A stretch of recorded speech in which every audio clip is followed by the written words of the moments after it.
right, Diego, how are you doing?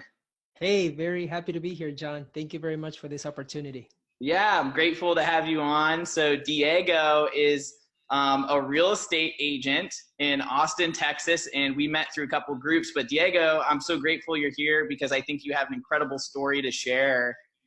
So you let us know where you want to start. If you want to go back to the beginnings of your story and then kind of fast forward to today, I'd love to hear. Yeah, so just so that everybody knows where I am now, right? I'm 29 years old. I am a realtor and an investor, and I think like around 13 to 14 properties. It's a total of 19 doors, and I am financially independent. But this sounds great, right? Because I mean, it's investing, passive income, great. But my background is that I am a dreamer and a DACA recipient. For some people that may not know what that means, basically means that I came to the United States as a kid and we came here with a visa. We overstayed it and I became undocumented.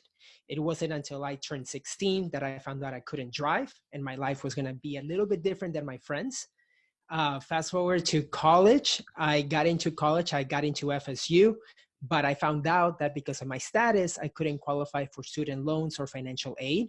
So it's been like obstacle and obstacle. And then I found out I couldn't work legally. So that was another obstacle at age of 19. But I read Rich Dad Poor Dad when I was 21. And I decided that my current circumstances and my situation wasn't going to limit me for what I really want to achieve here in the United States. And that book changed my life. And ever since then, I've been a student of knowledge, of books, and I've added as much as I could to learn as much into real estate and then take action. How did you feel, Diego? That's just like that's nuts. So how did you feel when you weren't able to get a driver's license in the country that you're essentially, growing up in? When did you come over? I came here when I was 9 So from, you were 9 and yeah. you completely felt like you were ingrained in American culture and everything like that. For sure, for sure. And I did everything that my parents told me, that my school told me, right? It's like, hey, you have to get good grades. And I knew that we came to the United States to achieve the American dream. And we knew that there are opportunities here for everybody, but we have to take action to take it, no matter what circumstances we might have. And that's the mentality that I always had. So I just became as resourceful as possible, so to the point that I always figured it wasn't the obstacle, but it was like, okay, that's the obstacle. And I took the mentality of not why is this happening to me, but why is this happening for me? And then from there, I just began to get resourceful to find the solution. And once I had that mindset, then it wasn't okay. I can't get student loans. I can't get scholarships. I graduated third in my high school class, and then I couldn't get any scholarships because I didn't have a green card.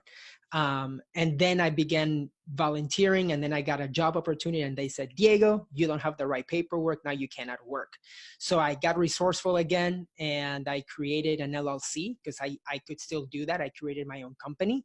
And then from there, that's how I was able to pay my way for college and be able to do what I really wanted to do. Fast forward to 2012, I graduated college, and that was when Obama passed the DACA program, and that's when I finally was able to work and drive, and that is what moved me to Austin, Texas. Ah, very cool. So you had to go through all these obstacles. Mm-hmm. A lot of people, I think, in that situation would just become a victim and blame their circumstances around them. Why are you different? What are you wired differently, or were you very aware that like you have two choices? Like you could go victim or you could just power through it. Yeah, for me it was that I looked at at the sacrifices that my parents made, and I realized that even though I do have those obstacles, it wasn't as hard as the challenges that they had to go through, which was to learn a new language in their 30s, to get acquainted to like a whole new type of culture, to start from zero again, because that's where we basically started. We started from nothing, and then now, like just through those obstacles, that's when I knew, like, you know what, it's not going to be that hard. I will find out a way to make it happen. And that is my why, right? I'm a big believer that if you have a strong enough why, the how will appear. And that's what made the difference for me. Yeah, so you saw your parents sacrifice and you felt maybe you owed it them to have that success. Exactly. Exactly. Yeah. Yeah. Um, So then I moved to Austin, and after reading Rich Dad Poor Dad, right, I found out that there's two ways for people to make money. You can either trade your time for money or make your money work for you. So I realized that I needed to live below my means and invest the rest for passive income to make my money work for me. So that is what got me interested in real estate. So even though I had a full-time job as a software developer, I wanted to invest, but I also became a realtor, um, so that I could learn about the market and learn about everything else here, so that I can have a good future in real estate. so how did you get started, right? Because it's easy to just say, hey, I graduated, I moved to Austin, I got part of the DACA program, and Mm-hmm. things are moving in the right direction for you. But I mean, obviously that's an obstacle too, just being an entrepreneur straight from the start. I guess Yeah. you are resourceful, so I guess that would you say that's like one of the main reasons because why you're successful? Or Yeah, I think so. I think is that I always know that there is a way, no matter what obstacles you might have. So for example, on my end is, I knew that that whether it was not being able to drive or starting in real estate, right? I always knew that there I needed to pick my niche and needed to focus on my strengths. I'm a big believer that everybody has value, but you have to focus on what's good based on your story, based on your circumstances, and take that to the max. And once I did get my license, I decided that my niche was going to be the people that I worked in at my job at GM. So because I had bought a home to house hack and to get started investing, that piqued the interest of a lot of other millennials, which was, I bought my first house here in Austin when I was 24. And that is what allowed me to be known as the guy at GM that is investing in real estate, and that was my niche. yeah, so word got out that like you're taking these huge leaps that a lot of other people are not necessarily doing at your age. Exactly. And a lot of people thought that I was crazy, and they would ask me, "Hey, why are you like why are you like trying to look for work like outside of GM? We have a great salary and all this other stuff." And we did, but I was a kind of person that I just couldn't go back home after 5 p.m. and watch TV. I needed to go be productive. So that's why I became a realtor. Yeah, and that was so my question is like was that learned or was that wired into you? That was wired. I think so. It was wired, but it's that my parents set that example for me, Got it. right? So that's like what I knew. Like after work, I mean, after school, my dad and my mom are in the real estate, and are in the restaurant industry, and Yeah. that industry is very demanding. Yeah. So after school, my parents will drive me to the restaurant, and I will either help them out or just hang out there till like 10 p.m. So I knew their work ethic. So that for me was the norm,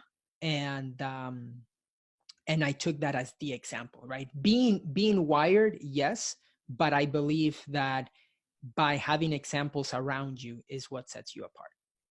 Yeah, that is I mean there's so many similarities in what you just said that also occurred in my life and my fiance's life where we're investment bankers, so like we're used to working 14, 16-hour days and waking up at 4 a.m. to get a deal done. Like real estate's Yeah. like super simple relative to these complex financial markets and Hmm. the demand of time. Like the demand of time when you're at this age in this category and you don't have other priorities other than maybe family and your career, like you can invest so much time into that.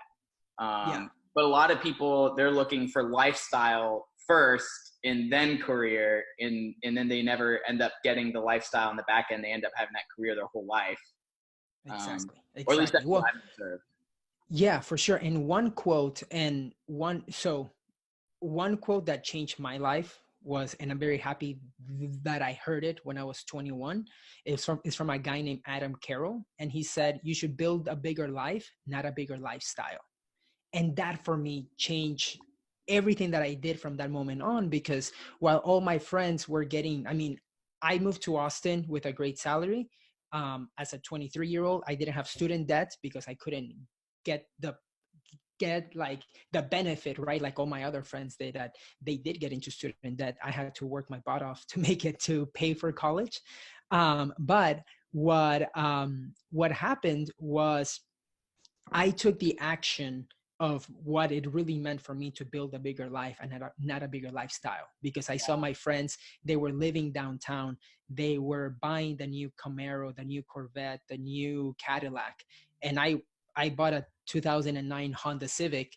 And even though I could afford it, I just decided that I didn't want to be a slave to that lifestyle. I wanted to build a big life. And then when people said, hey, Diego, how can you travel every 2 weekends or once a month out of Austin, like on a plane, whatever? It's because I could afford it. I made the decisions based on what it meant for me to have a bigger life, not a lifestyle. That is so good. I mean, props to you. I think like a lot of people don't even ever hear that conversation ever in their life. Mm-hmm. And now it's opened doors for you because you made that sacrifice early on to be able to join other groups and travel. I mean, do you still go once a month to different places? I would, yeah, I mean, I've traveled a lot, and due to the fact that I cannot leave the United States because of my status, I do travel around the US a lot. I I didn't would say, I realize. mean, yeah. So for example, yeah, I mean, I probably travel around 10 to 12 times a year. Yeah, that's incredible. Most people go on like 1 or 2 trips a year, and here Right. 29, just absolutely crushing it.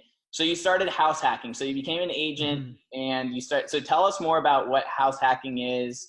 I know Yeah. you started a group where you're teaching other people how to do it, which is really cool Hmm. way to give back to people and network. So tell me more For about how you sure. got involved, why you did it, and Hmm. where you are now with it.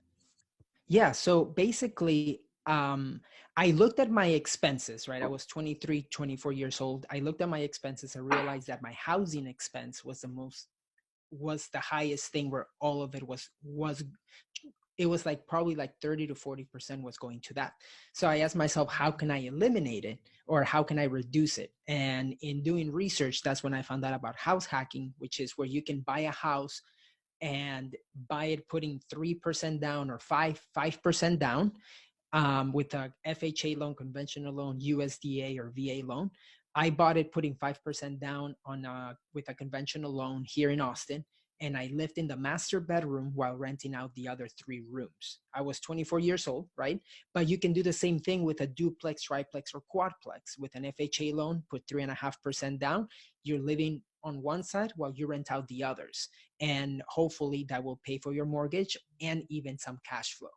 So ever since 24 years old, that's when I bought that home. And the 3 roommates paid for my mortgage and also my car payment. So ever since then, I've been living for free and haven't had a car payment. Wow, congrats. So then where did Thank you go you. from there? So you house hacked, you're basically living, Uh-huh. you have a free car, you're selling real estate at this point, right? Yes. So by that time, it was when I put myself in a position. So that was November 2014. And because of the fact that I became known as like that house hacking guy within GM, and I tried to meet other people, it just happened that that the types of buyers, I would say, that I was attracting were more the millennials, first time home buyers. And when they learned what I was doing, they were like, hey, can you show me that too? So that became my niche. Yeah.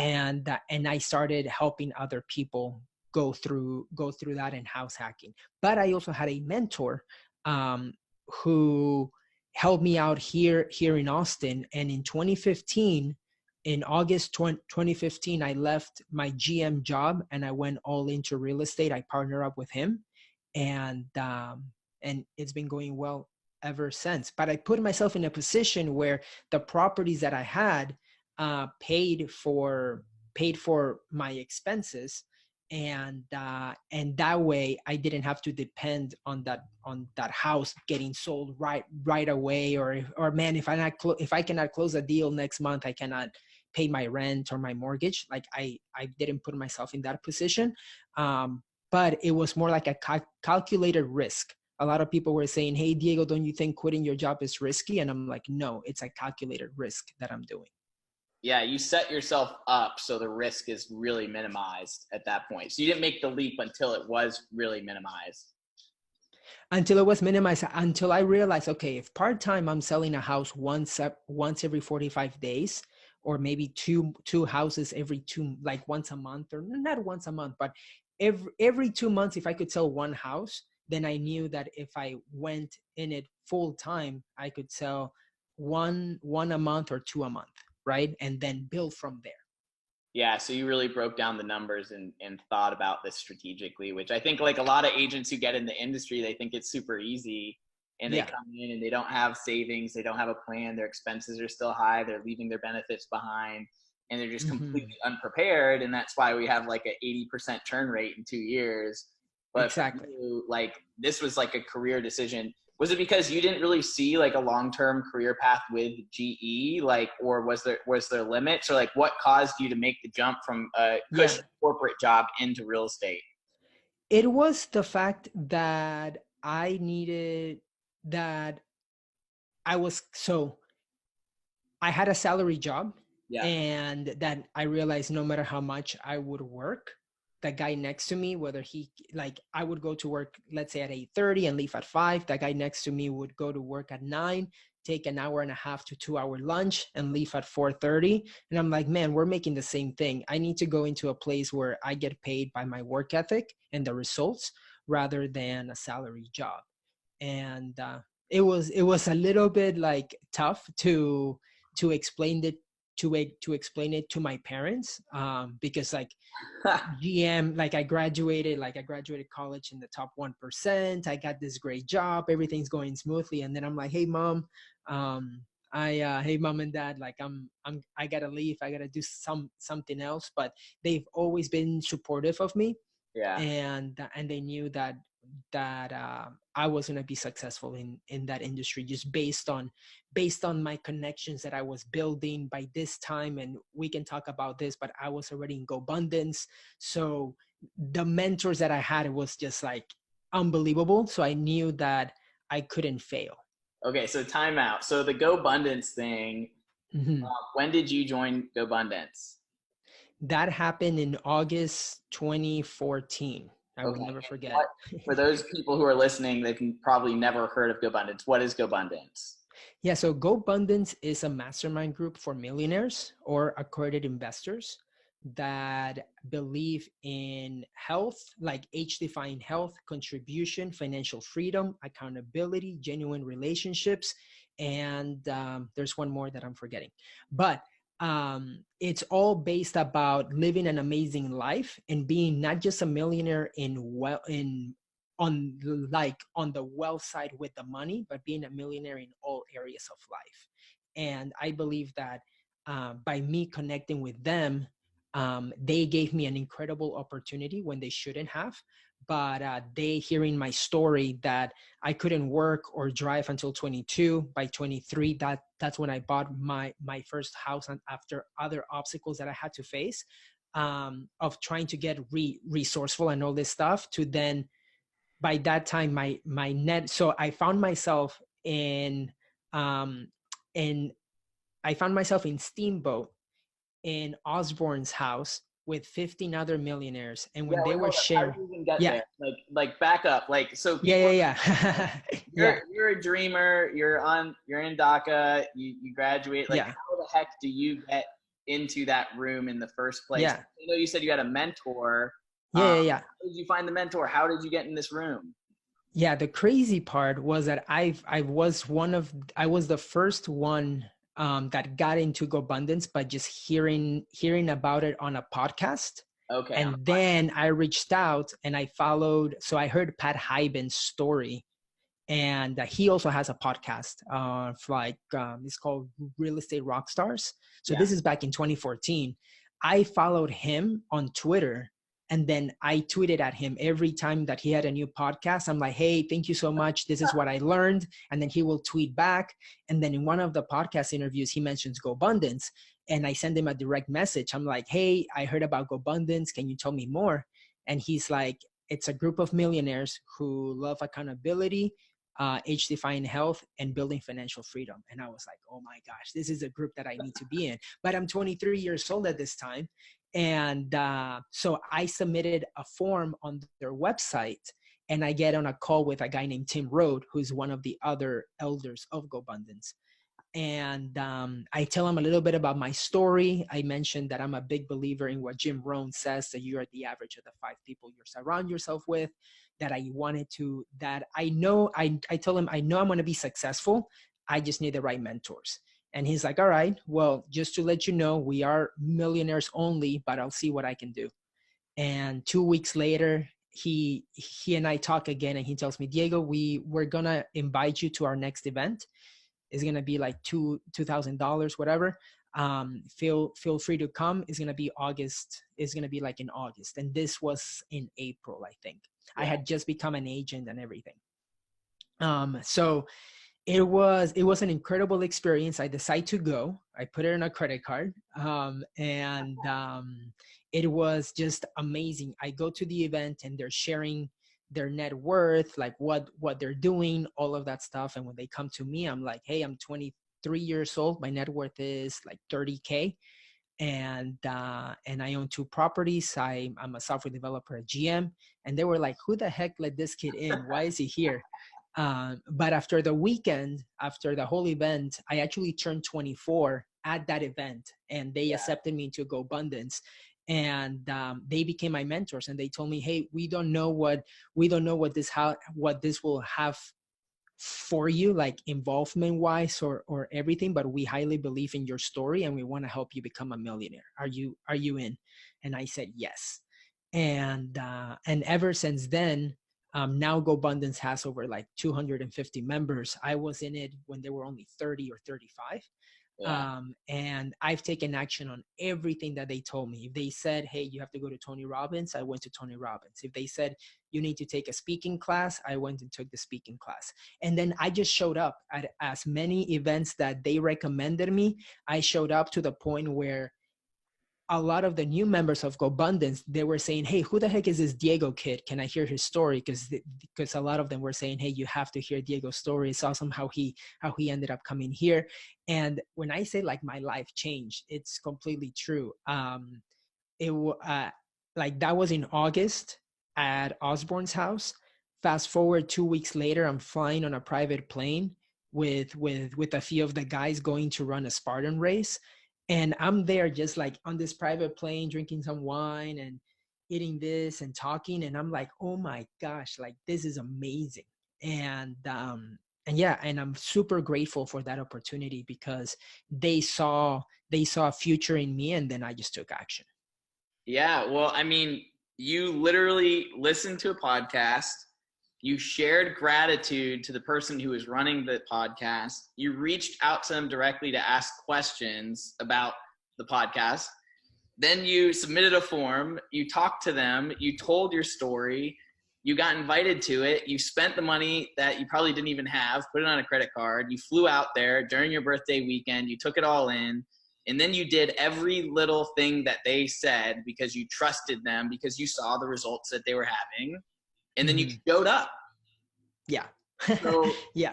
I mean, you put some right. So if like you put in the wrong person in that circumstance, they're not even allowed into that room, because you started off the relationship with such power and positive energy, and your story is so cool. They wanted you there. Exactly. And you, I mean, you deserve it, to be honest, which is like good for you. Bravo. I mean, that is the American dream. You literally, you figured out a way to get a corporate job. You left the corporate job to become an entrepreneur, and then you surrounded yourself with people that are far beyond what you could probably imagine. I mean, did you expect at 29 years old, like you would be where you are today?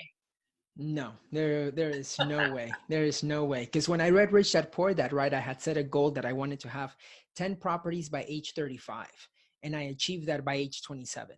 So it's sort of like being part of that mastermind group basically cut that in half. Yeah. Cut my goals of not having the right peer group, of not having the right mentors. It cut it in half, and yeah, it's awesome. Yeah. So for the people who are listening, I joined GoBundance, and Diego reached out to me, and we had a conversation as well. And one of the first things that Diego told me was that he was on a TED Talk. Yeah, I So was in a tell me, TEDx talk. how in the world are you? I mean, your story obviously deserves to be shared, but like, how do you even get Yeah. involved with a TED Talk?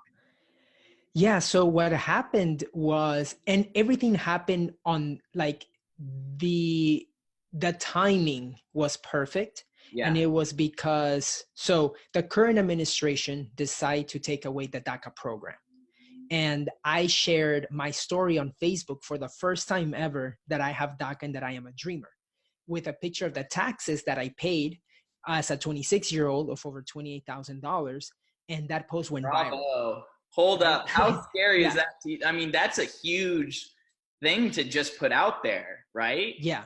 Yeah, for sure. It was. And my mom was like, are you sure you want to do this? Like, and I was like, I have to, because, Yeah. and this might get a little bit more political or whatever, but it was sort of like the excuses. So the excuse that that the administration, at least one of them, and that's what like ticked me, was that he said that DACA denied jobs of hundreds of thousands of Americans by allowing those same jobs to go to illegal aliens. And I'm quoting Jeff Sessions right now, word for word. What happened was, and it's like it's still stuck in me because I'm like, what the heck? What happened was I realized that that's what they believe, that we're taking away jobs. And at that point, I'm like, I did not. When GM hired me, it was because of the potential that they saw in me. When the other companies hired me while I was like, I was riding my bike to work in my like before I had a car, I was riding my job to appointments with a suit in my backpack and all that stuff. And it wasn't that I stole somebody's, is I just did more than what other people did. I went the extra mile, and that's what it got me to where I am today. I didn't steal anybody's anything. So because of that, I was like, okay, I'm going to share my story. I am going to let them know that, hey, I'm a millennial. I'm 26. I own 8 properties at that time, and I'm paying taxes, and by that time I already had an employee. So I'm also creating jobs as a millennial when everybody thinks that we're stealing jobs from everybody and not paying taxes or anything. So I shared that, and that went viral. Yeah. To the point that that same year I got on Forbes. I got on Forbes, on CNN Money, entrepreneur.com. I've been to Washington, D.C. twice now, and in sharing my story with congressmen. I did a press conference with I was just over there with Nancy Pelosi and Chuck Schumer. And no matter what political thing any of you guys believe, but like it was just an incredible experience to see what happened from just one Facebook post.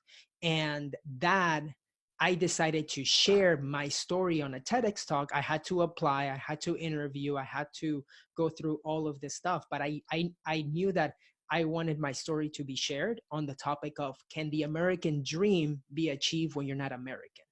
Yeah. And because I am a big believer that I have achieved the American dream, even though I don't have the papers to prove it, right? And that's what sparked it. And it was an amazing experience. That's crazy. So the stealing jobs thing, just to be frank with you, isn't that a scarcity mindset? That is a scarcity It's mindset. like the ultimate scarcity mindset. Like, instead of focusing on becoming better and lifting up those around you, you just say, oh, they're taking away something. And I'm trying to like understand that comment, because it doesn't translate to me either as an entrepreneur. Like, you go and get what's yours. No one owes you anything. And, yeah, you know, it's like it's like we live in a capitalist society where exactly, like the best person win. And it's kind of Darwinism. And if the people don't change and adjust, then they are going to get left behind. And there's always going to be someone behind you who's going to come after your profits or your business. So, and it sounds like to me, like your abundant mindset, like every little obstacle that you have, you're like, oh, I'll find a way around it. Being resourceful, being abundant, being willing to change, being transparent with your story. I mean, that is a massive risk that you took. Probably I feel like everything you do, someone's calling you crazy. They're like crazy for leaving GE, crazy for GM, crazy for leaving, for doing house hacking, crazy for sharing your story. And are you still being called? They were even, I had some friends that were telling me, Diego, are you really going to pay $2,000 to go to an event of GoBundance where like, you don't even know them? Is this a pyramid scheme? And I'm like, dude, you paid $2,000 for your new TV. Leave me alone. Like I need to do what I'm going to do. So yeah. But at the end of the day, I mean, it was a lot of me putting myself out there, and I got so many messages. Like when something goes viral, right? You get a lot of people that support you, and you get the haters. And I got a lot of people telling me that I should go back to Peru, that it wasn't true, and this and that. And I'm like, all right, you believe what you want, but I'm doing this to educate people, not to. And the comments were like nasty, but I didn't care. I didn't care. And like that same weekend, I got on Fox News Austin, and just like share my story and everything. And ever since then, it's been, I've traveled around the US and being on podcasts and all of that. So it's been good. And it has helped me inspire not just a lot of the dreamers, but also other Americans, other friends that they had no idea that what everything that I went through, they didn't know, right? Because a lot of people, like, you might not know who in your sphere may not have papers. You really don't know. So that caught a lot of people by surprise. And especially like being just like sharing it out there, because you don't know what other people might think of you in the future. But it was actually like a blessing in disguise too, in sharing that, because and also, right, this for the purpose of this interview, I want to share how like too I was picking that niche, like, and it happened out of nowhere. So now I created a program called homefordreamers.com, and I have all of these dreamers, people just like me that are part of the DACA program, that call me because lenders don't know what DACA means, so they cannot get loans sometimes. Other realtors tell them, hey, you cannot buy a home because you don't have a green card. So I'm creating a program to educate them, and this is all over the United States. And this has allowed me to create a program where I can help other people. And then because of the connections that I have from being part of GoBundance, being part of masterminds groups, now I have connections to refer them to. And it has been to a great referral source for me.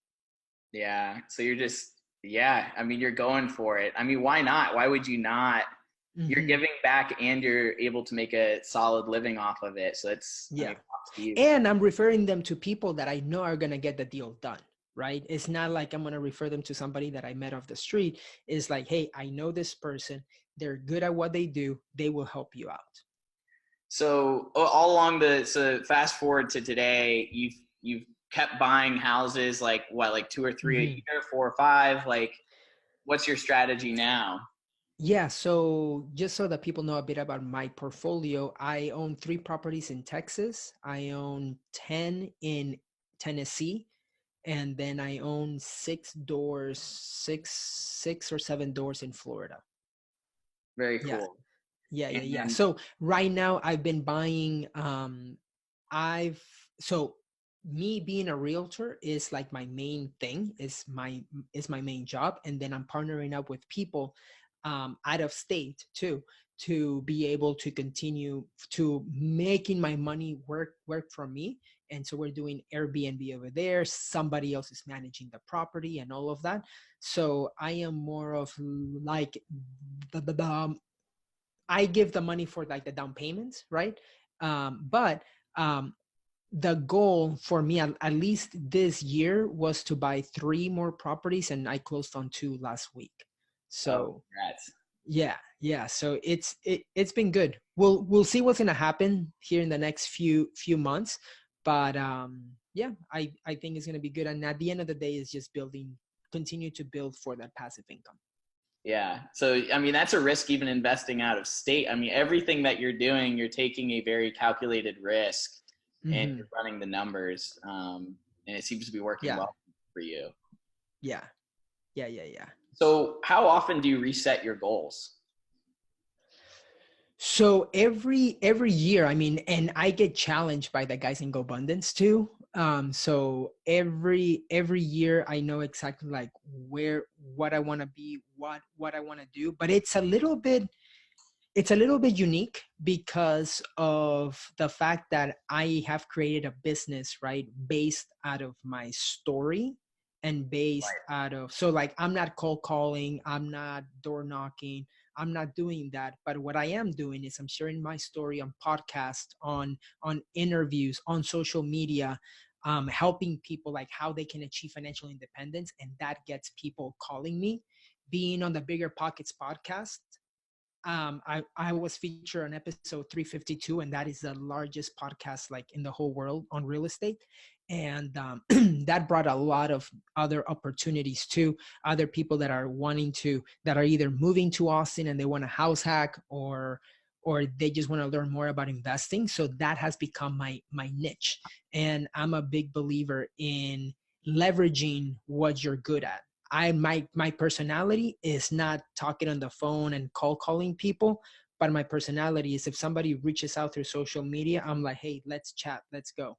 I can I can talk with you there. So yeah, it's been good. So, you're using something that you're passionate about to lead generate and that you Hmm. like to do as your niche to grow. And that prevents burnout, right? Like, you're naturally already going to be sharing that kind of stuff, so it's a byproduct of what you already like to do.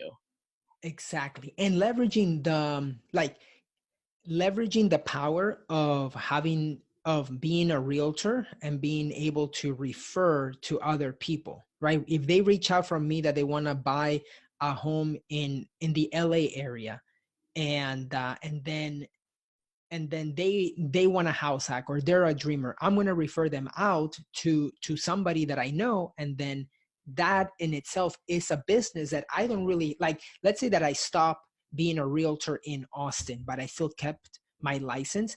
I could go and live in Australia or go back to Peru, let's say, right, and still have those referrals going, because of the fact that that's how I manage that's how I've been able to manage my business. Yeah, so you have the ultimate leverage. I mean, you're a lead generator through what you're doing, and you can refer it out and make income. Mhm. That's very smart. Yeah. Yeah, yeah, You're a smart guy, Diego. yeah. Thank you. You know Thank that. you. I'm sure you know that already. So you've accomplished more in like 30 years than most people do in their lives, and you're, in your DACA. So you definitely. I mean, so now you're here, right? Do you feel like Mhm. you have achieved, or is like, where are you going next? Like, what's your next giant obstacle? I know you're going to continue to Yeah. get property, but what's the vision for you over the next 5 years? Where do you want to be 5 years from now? Yeah, over the next 5 years. So right now we just added a buyer's agent in the team. So I feel like we're gonna be growing that here in Austin. I am up to the point between me and my business partner that we want to put in some investments into the marketing, into creating just more content here in Austin. And that we do have an office manager for all our transaction coordinators or whatever, but we want to continue growing the business, and hopefully this year sell around 100 properties. At least that's the goal. Got it. And of course the question for you was where do I see myself in the next five years. I see myself sharing my story more, and using my story, like sharing it more as a speaker and traveling to speak, so that I can continue to inspire others, and being more on the mastermind, on being more of like a coach too. I being Ever since the Bigger Pockets podcast went live, I also started a mastermind group now too, for people that want to buy their first rental property. And that has been awesome, because everything has been created just through Instagram. Like Wow. it's incredible how I went live on IG between me and somebody else. we went on, we did lives weekly. And then after doing 4, I think in a row, we were like, hey guys, who would want to do this, but on a Zoom call and do it weekly and have a Facebook group just for us? And we send out an email to them, or we put the link, and we had 50 people sign up saying that they were interested. And then we had 20 people pay for the first unit. So we created a business just by going live on IG. And Yeah. and it was awesome. It's awesome. It seems like other people want the same success that you've had. They just don't know how to get there, or the path to get there, or the mindset. And it happens to be that you're probably more resourceful than other people. So you were able to figure it out on your own. A lot of people, if they can't figure it out on their own, now you're giving them a path from going from point A to point B, through your teachings and your coaching and your speaking and all those things. So 5 years from now, if you're doing all those things, I mean, your life is, I mean, you're living your dream, right? At that point. Exactly. Yeah, that's for sure. Okay. And are you a millionaire? Not yet, but I will be by the end of this year. The end of this year. Awesome. So how many years were you in GoBundant? I mean, you said you started at 30K, and then this year, I mean, how many years is it going to take you to become a millionaire after getting in that group? So if everything goes well, it will be 6 years. 6 years. Like I could have done it a lot faster. Yeah. But I wanted to focus more in building my passive income than just to have the net worth, because for me, right, I wanted, because of my situation of not being like, the DACA program may go away at any time and all this other stuff. Being a millionaire it wasn't as important as being able to get my passive income to $5,000 a month. That for me was way more important than being a millionaire, because I can have an asset, but if it's not making me money, like if it's not making me passive income, I really don't care to be a millionaire. It's more the passive income and the financial freedom that I can get. Right. Yeah. I think that's the goal. Like, net worth is just a number. Yeah. So if you're not using it to enhance your lifestyle or get an annuity income, because like the whole point of it, in my opinion, is like you build the wealth so you can build a lifestyle and be able to give back to your community and the people that you care about. I mean, is that kind of the same philosophy that you have? Yeah, exactly. Yeah, because I'm a big believer now more too, that like that passive income is what gets you financial freedom, not being a millionaire. A millionaire is not gonna get you, like, if for me is just like, okay, it's a goal that I reached, but for me it's more that passive income that I can pay my expenses, that I can travel, that I can do this, that I can invest, that I can continue to teach other people how they can do it too. I feel like that gets me going, that fires me up. But yeah, I mean, that I could have achieved it sooner, probably by age 28, I could have done it. But it wasn't my priority. It wasn't my priority, because there were also more things that I wanted to do, which fuel me more, which was like inspiring other people. That for me is way more important than becoming a millionaire. You became mission-based. Yes. And I got that sooner rather than later, because a lot of people get that later. I just got it sooner because I had people reaching out to me. I'm like, hey, you inspired me. I want to be just like you. Can you help me? And I'm like, heck yeah, I can help you. So yeah. Yeah. So before we jump off here, for the GoBundance journey that you have, what is the number one thing that you learned from being in that group? Because a lot of other people don't have access to that group. So I'd love to hear, like, one thing that you learned that kind of changed the trajectory of your life and career. What would that be? Yeah, man, can I share like 2 or 3 things? Because it's like, it's good. So, for me, it was definitely that a lot of people don't achieve what they really want because of fear of analysis paralysis. But they showed me that it is super important to get to first base rather than just hitting the home run right away. And the reason why they are successful is because they probably failed 5 or 10 times before they were able to make that happen. They probably became a millionaire, then lost it, then made it back up. Right? And that is a mindset. And that is through just hitting bases, and the home runs will happen in the future. So that's number one. A quote from Osborne that I learned was that you should only work for two things: knowledge or equity. Money is not as important. And that is one of the reasons why I took a couple of different, that's the reason why I have done a couple of the things that I've been doing is based more on knowledge and equity rather than just money. Because if Yeah. it was money, I could have stayed at GM too. But it wasn't that. I wanted to get the knowledge, and I partner up with a mentor here in Austin. I drove him for weeks for free just to see if I wanted to learn from him, and just gave value. Right. And that sounds like long-term thinking. Not only is it abundant mindset, but you're also not thinking very short-term, like, oh, where's this money going to come from? Or, you know, I'm not going to spend $2,000 to go learn from these people, or, hey, it's crazy that you're doing that. Like, it's, again, it comes back to those fundamentals, long-term thinking and abundance mindset. So you said you had one more. So one more that you want to share with the audience here. Well, it was more of like, it was a quote that I heard from Hal Elrod, that basically, and Hal Elrod, he is in the mastermind group. He's also part of GoBundance, but he just said a quote that basically, it showed me of how I've lived my life. And that is that you should be happy with the life of your dreams.